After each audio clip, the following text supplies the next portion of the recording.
to the Security Lab podcast.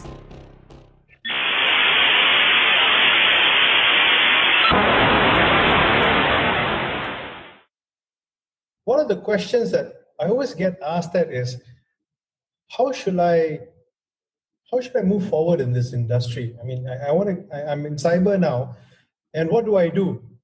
Do I take certification, or do I take a degree, or do I take masters?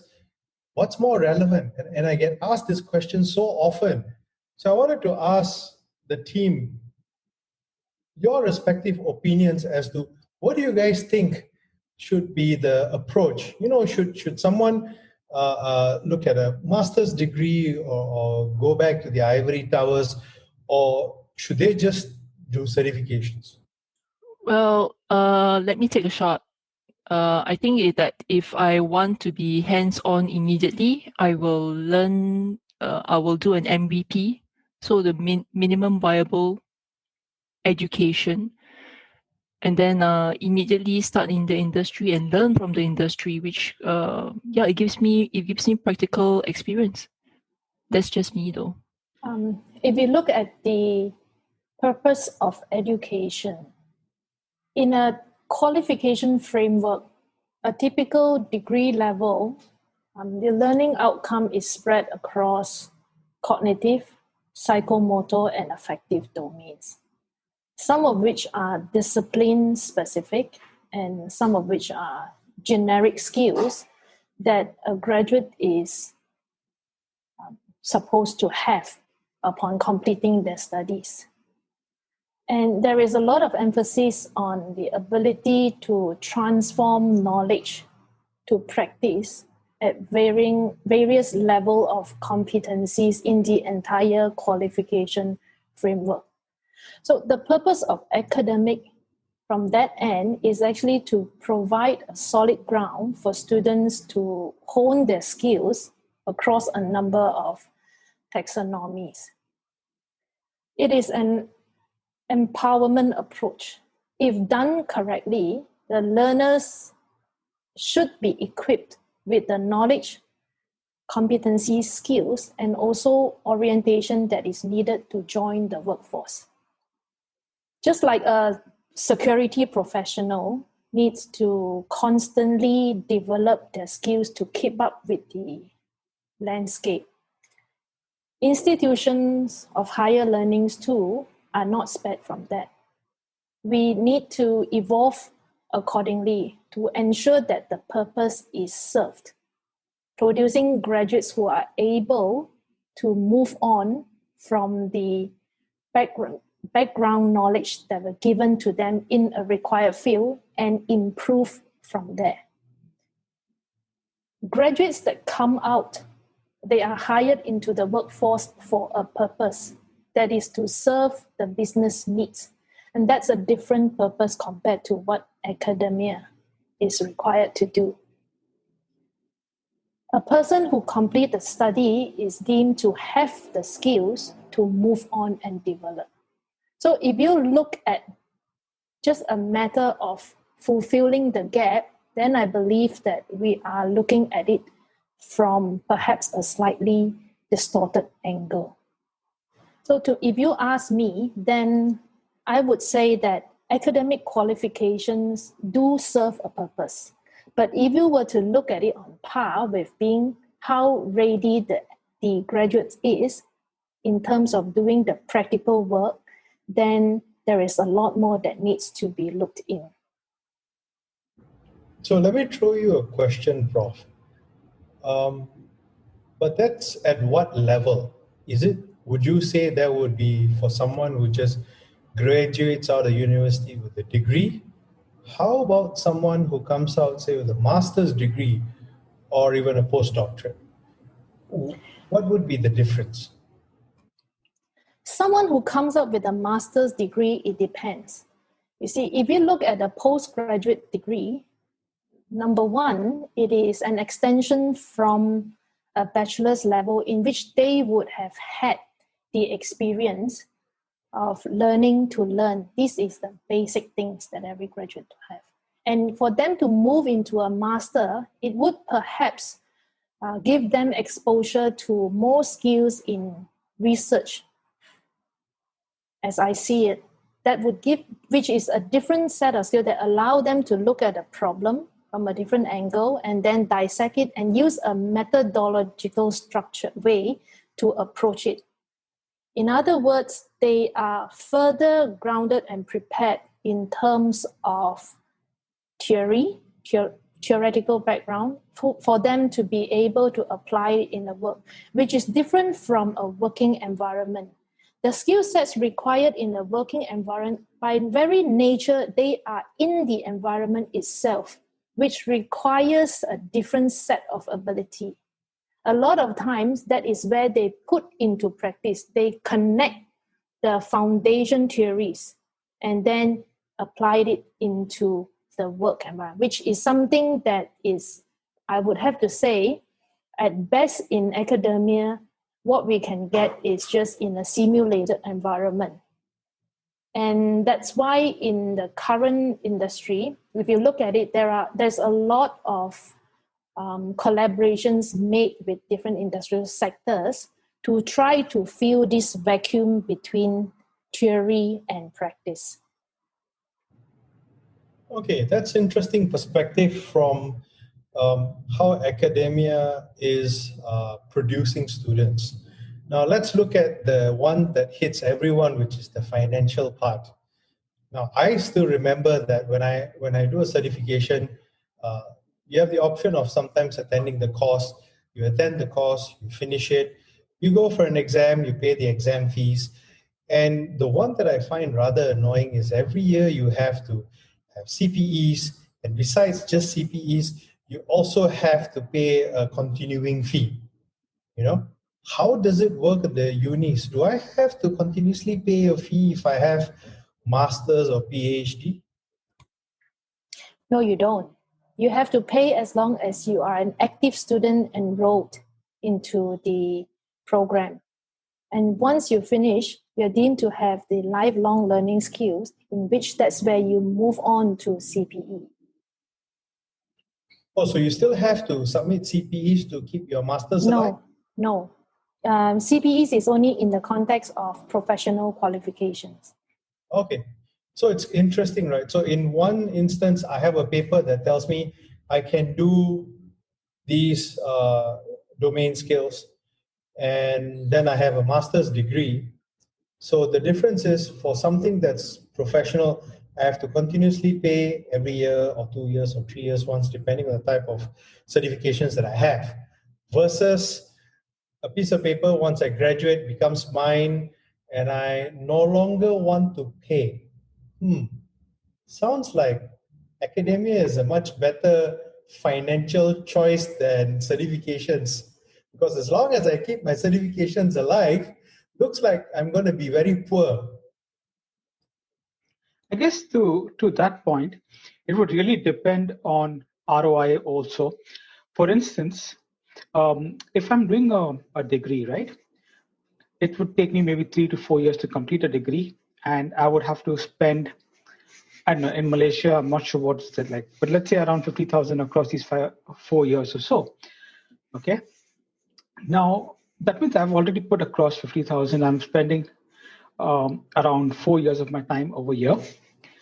Whereas if I do a certification, which may cost me maybe a few $100 with some workshops and things like this, I have the necessary skills to get a job immediately.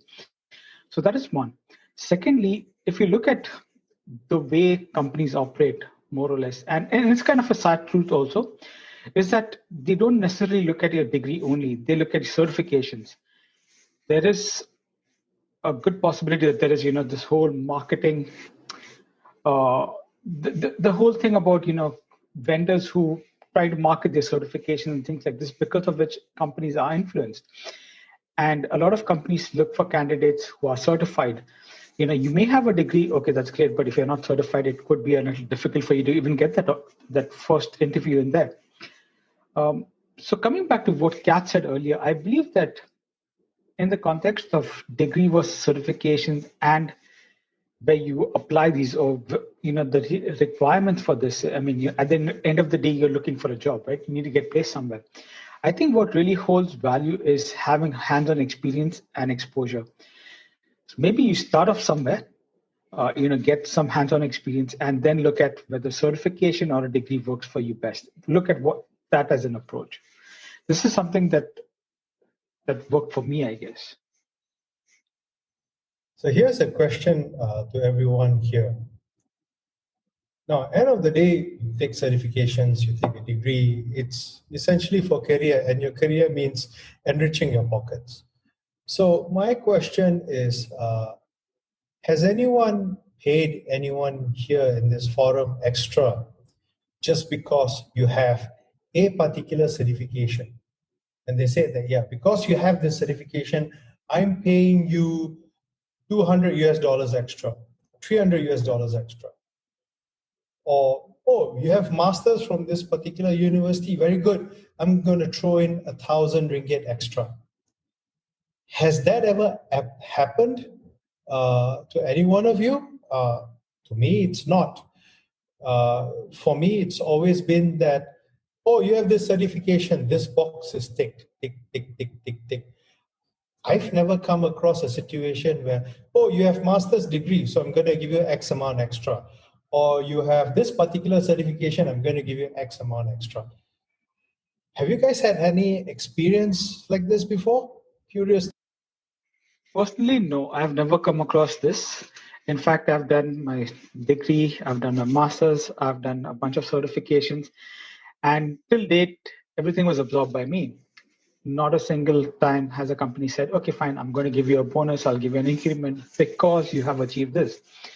However, I do know certain people or a group of guys, but mostly these are vendor settings, so they have incentives. For them, it's all about incentives. You get certification, you get an incentive, you might get a hike, you might get a promotion. Why? Because for them, it's ultimately placing these candidates or these resources with a customer or a client. For them, they look at it more as revenue generation rather than spend.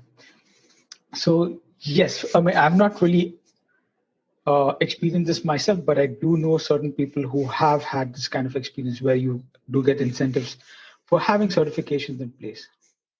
As for me, I have not experienced it myself, but I think the general perception and even our parents would is a mantra from them, right?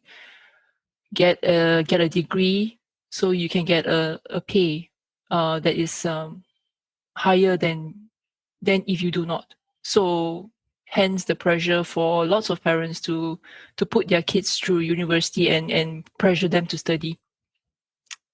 But it's just a perception. Whether it really happens, it's just a perception that degrees or qualifications entitles one to higher salary. I have not actually had conversation with people saying that yes, that is the case. Here's another perspective. For some jobs, they put a requirement to say, a minimum requirement is you must have a degree, you must have certification A, B, C, D. Then having a certification is not just, you just go for an exam and you sit, like what I mentioned earlier, you have to have CPEs, you have to pay annual fees. These are some of the job requirements that laid out by organizations. So my question to everyone here is that in your respective organizations or in your previous organizations, if such a requirement is put into place, do the organizations actually help you in, for example, say, if you need to go for a forum for CPE, do they sponsor you? Or if not, do they give you time off to attend those forums?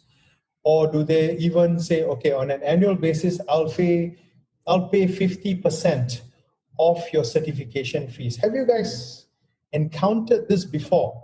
I'm really curious to know. In academia, I think there is encouragement. In fact, academics are encouraged to keep improving themselves, and that includes going for professional certifications. And there are cases where the organizations would pay part of the fee, or if not the full fees. So it seems to me academics still value education in general, not to say specifically this certification and that certification, but it is the value that we see in education and constantly improving ourselves. For me, what I've seen is that because of the MCO and the potential of a workforce being displaced, I think the government agencies like HRDF are actually incentivizing potentially displaced the workforce to upskill or reskill themselves. So in that kind of scenarios, that is happening. They do subsidize. And maybe even organizations have something similar also, where they will send their employees to HRDF subsidized training, to upskill or reskill themselves. But I would like to hear from practitioners' perspective. How important are these certifications as compared to somebody having just a degree without any professional certifications?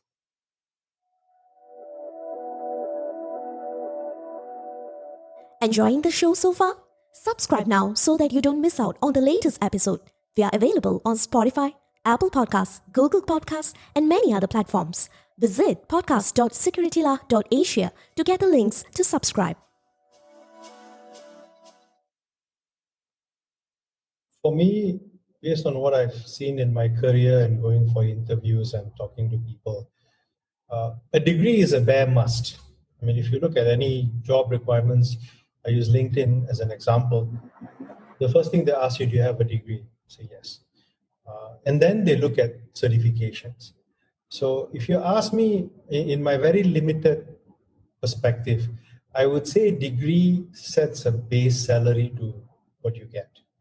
And I guess what gives you that edge would be to say that, do you meet these requirements? Do you meet this certification, that certification? And the value of certification determines on what kind of certification it is. So for example, if you look at something generic like CISSP, gives the impression that you know cybersecurity fairly well, you have a good understanding of the 10 domains or the 11 domains that is set forth by the assessor.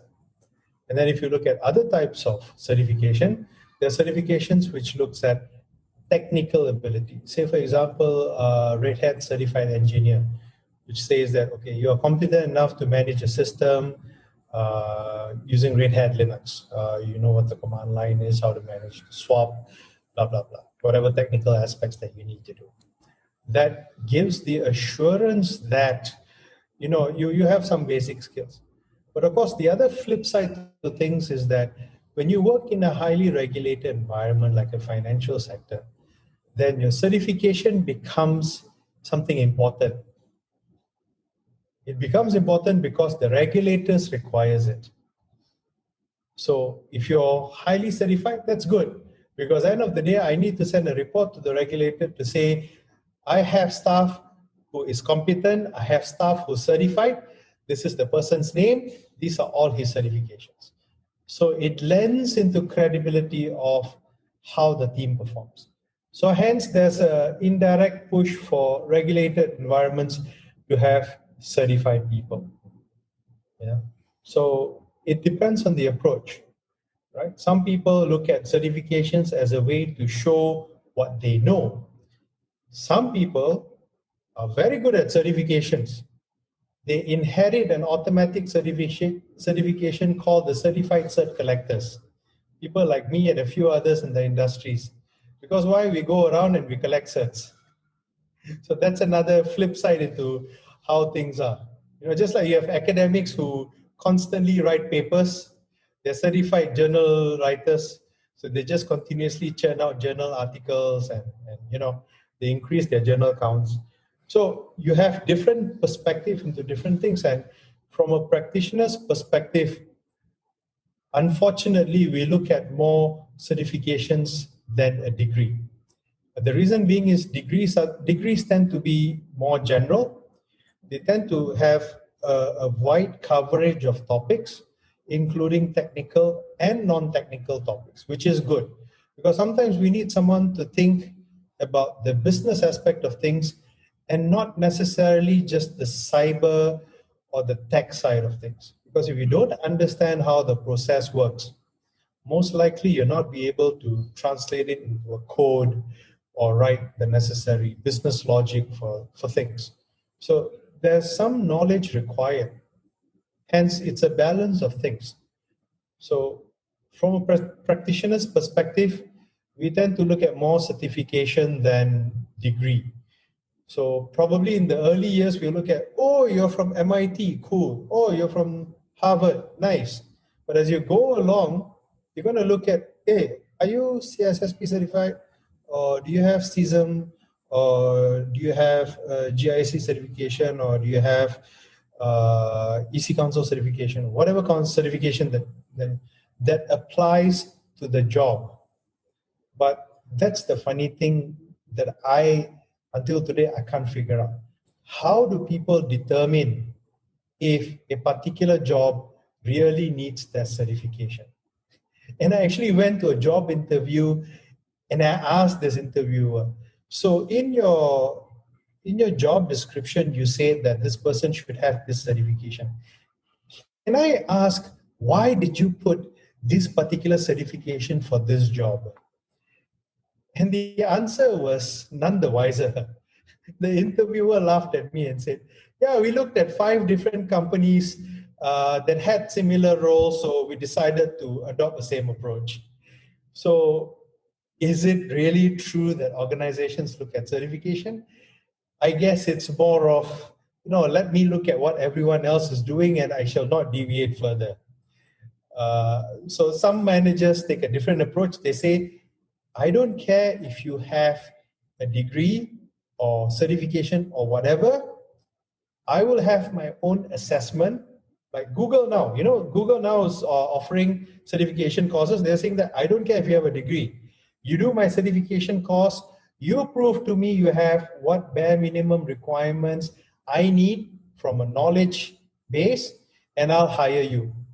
And I'm seeing a trend that a lot of organizations are very slowly, extremely slowly moving to the other side of the spectrum, not letting having a degree or certification determine salary range, determine grade, determine experience, but looking at capacity, looking at capability, looking at potential of growth of these people and giving them the right kind of remuneration, giving them the right kind of skills and opportunities. Because I always feel it's a triangle: education, exposure, experience. You need these 3 things for you to move forward in your career. So I hope I answered your question, Prof. Can I clarify one thing? When you say the qualification is a baseline entry requirement, are you referring to undergraduate or postgraduate level? Undergraduate. Only for data science related, I guess we are making postgraduate and sometimes minimal doctorate as a requirement due to the extensive nature of the kind of information that you need to be able to manage, massage, produce. So the question which I have is, can degrees play a role or have an influence on how high up the ladder the person goes in terms of position? In traditional organizations, yes. If you look at press releases, the first thing they will put in your press release is to say this person is a graduate from this university having completed this degree. That said, I was looking at a business journal, and every year they come up with a list of CEOs, top CEOs of companies. And what they do is, one of the items they actually check is to see whether the person actually has a master's in business administration, an MBA certification. And I can say it's an equal split. MBA is not a precursor to becoming a CEO of an organization. So I don't know, maybe in the future they might put in whether they have a degree or not. But if you look at the startups that's coming out right now, I don't see anyone asking if Mark Zuckerberg actually has a degree or not. Personally, I don't know. and to me, it doesn't care, right? But if you look at the trends, I can see there's a push against academia, not because academia is bad, it's because they feel that the structure of academia just doesn't meet their requirement of being successful. There's this theory that's going on that says that, oh, I have this particular business person that's a college dropout, or that particular person who's also a college dropout, they've become successful. So hence, it dawns to me as an individual that I don't need a college degree for me to be successful in life. There are people who are like that. There are people who are successful. So this topic is about Doc and Prof duking it out. No. Actually, I think it involves everyone, because it's something Yes. that everybody is asking. And I guess there's just not been enough discussions about why is it like that. And sometimes it mind boggles me. And I guess people should go and ask, why do you need this certification, or why do you need this degree? Why is degree a bare minimum? Why shouldn't my ability be tested and validated to show that I can do more than what I would have done even if I had a degree or a PhD or whatever certifications that would have come in? Because at the end of the day, an organization is hiring a person in order for the person to fulfill his or her job. I can tell you 90% of the time, people who are hired in have no clue what they need to do. They may not have been trained in the system that they're going to be managing with. They may not have been trained in the office politics that they're going to get into. They may not have been trained into how the process and the procedures of the organization is. There is still a learning curve. Everyone who comes into organizations. And in my experience in managing organizations, there are people who just can't deal with it. And eventually they leave because they don't find themselves fitting into the organization. They don't find themselves fitting into a mold. Imagine if you've been in education for so long, you have so much of bright ideas, you go into a corporate structure just to be limited by its rigid structure and how things are, and you're supposed to do your work the way it is. Then what happens to all that rich experience that you bring in gets thrown out the window, and you just comply and conform into what the organization wants you to do, which is, in my opinion, a great waste of time and talent. So, Doc, I think you need to come up with some new curriculum for individuals like this who can't necessarily and should not necessarily fit into organizational, frameworks, molds. I guess I'm take the route of startups. Let me build my own company. Let me build my own culture. I will manage it the way that I seem fit. Friday is going to be shorts day for everyone. Again, it's up to the owner, right, to decide what values or culture that he brings to the organization. Cool. I can see Prof shaking her head. But it's not far-fetched. A lot of organizations are now trying to emulate. Not talking about shorts part, but at least organizations are now trying to make workplace less rigid. In some of my previous organizations, they now start having bean bags, less tie. I remember in one of my former organizations, I was taken to task because I was a manager and I didn't wear a tie. Today, that particular organization, people are wearing short sleeve, jeans on a normal day, and it's perfectly fine. So it's an evolution of how the organization grows over time. Probably at that point of time, they feel that everyone should be suited up, ties, proper structure. And now people are saying, hey, we are startup friendly. We are going to be a bit more chill, a bit more relaxed. Well, things change. I actually thought it's different because in academia, we don't put a lot of emphasis on whether you're suited up or not. We value freedom, and everyone can be casual, but because what we value is knowledge. Okay? And so I could not understand Why is it that one person needs to let the requirements such as time in, time out, a lot of rules and regulations to define the work they do? In education, there must be freedom so that we can allow our thoughts to go and question, and that's where creativity and new ideas comes in.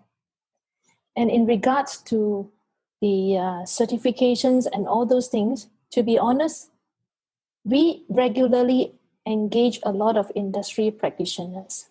And this very common issue that is highlighted is we need to narrow the gap. The gap is there. Your graduates are not industry ready.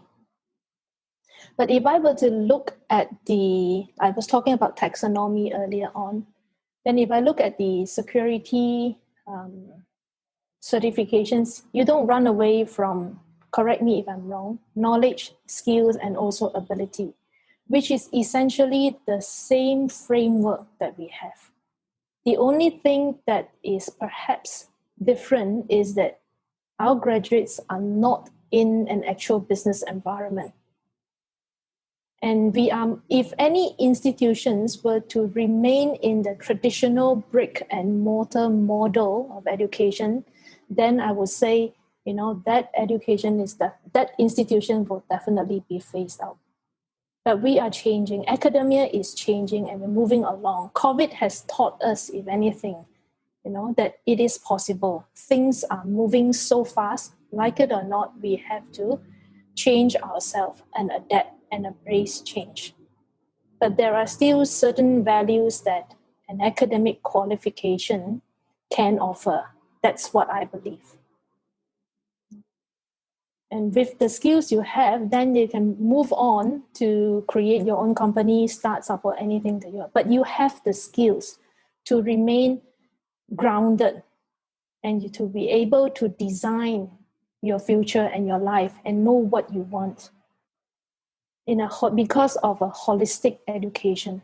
And again, I'm saying all this not wishful thinking, provided education is done correctly. Well, Prof is becoming the flag bearer for academia. Go, Prof. Okay, I think we actually covered a few topics in this discussion, which was quite interesting. We started off with degree and certification, and we moved on into work culture, how work is, what is the HR framework for hiring. And I don't know. My question to listeners is, would you like us to have a discussion on, what should the work be? How should be the hiring structure? Give us your thoughts. Let us know. If it garners enough support, I'm sure all of us would want to discuss. And if you have someone who you think can contribute to the topic, let us know. Drop us an email at info@securitylaw.asia, and we are happy to take your questions. Thank you for listening, and that's all from us for today.